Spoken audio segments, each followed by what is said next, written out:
Well, you sniveling little wimp, wannabe artist. My girlfriend here, Doreen, was not aware of my other career until you had to blurt your mouth out. And the bitch there in the red gloves, well, that's Sharon Cielo who kidnapped my mom. I'm afraid this little dinner may not turn out as pleasant for the two of you as you two may have expected. You see now, Blatson, you have to deal with me personally.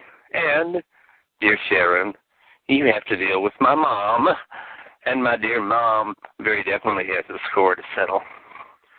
Only out of respect for Count Pedestrian do I spare you right now, Blatson. I'd just as soon chop you to pieces right now with this huge butcher knife. But, seeing as how I don't see the two of you escaping me anytime soon, Mom, you can deal with your former kidnapper, Sharon. Well, I take care of Blatson. But in the interest of polite society and civilization and respect for Count Pedestrian, I suggest we all finish our dinner and our wine first. Then, Blatson, I'll give you a head start. This castle has many, many, many rooms, but I doubt you can run and hide from me forever. It's a big place, but I know every nook and cranny in it. And Sharon, somehow I don't see you outrunning my mom either, so this could turn into a very interesting cat and mouse kind of game.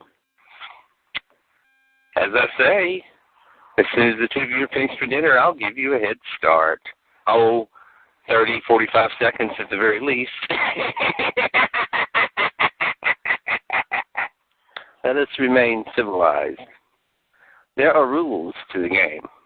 It's very, very simple, actually. Blatson, you have fallen out of my favor, bandying my name about in such scandalous fashion back in Murgatroyd. I'm afraid you'll receive no protection from me. You're on your own against Eric. Blatson, you're a poseur, a wannabe. Eric, I only ask that you not bloody up my castle. Take Blatson somewhere else if you don't mind. And Judy, do what you will with your former kidnapper, Sharon. Somehow I do not see killing as a sport in which you would take pleasure. A good beating, perhaps, or as there are many secret rooms here in the castle, you have my blessing and permission to hold Sharon as a prisoner here for whatever amount of time you please, just as she held you for a time. Count Pedestrian, you are the very embodiment of evil.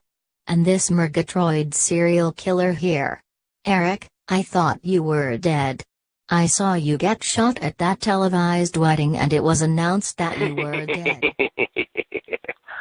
My dear Sharon, the rumors of my demise have been greatly exaggerated. Huh. But if the world thinks I'm dead, who am I to argue? Beaucoup de monde.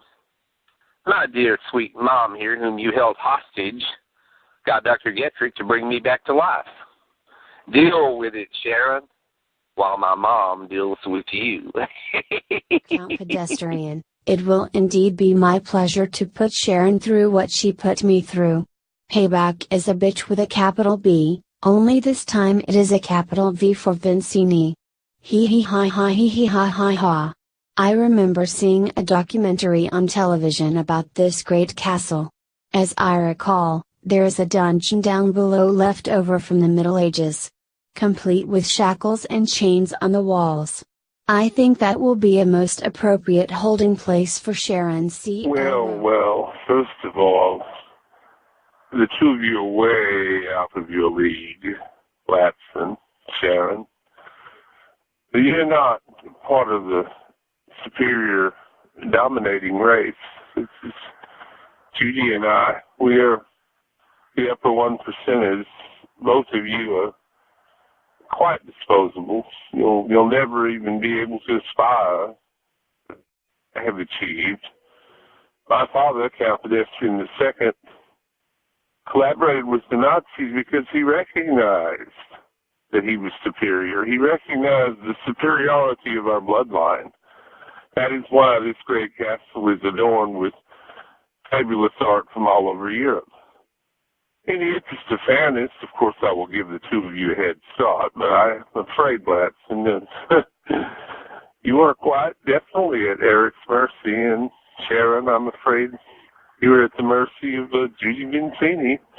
So let us all finish off this last bottle of wine, and then let the games begin.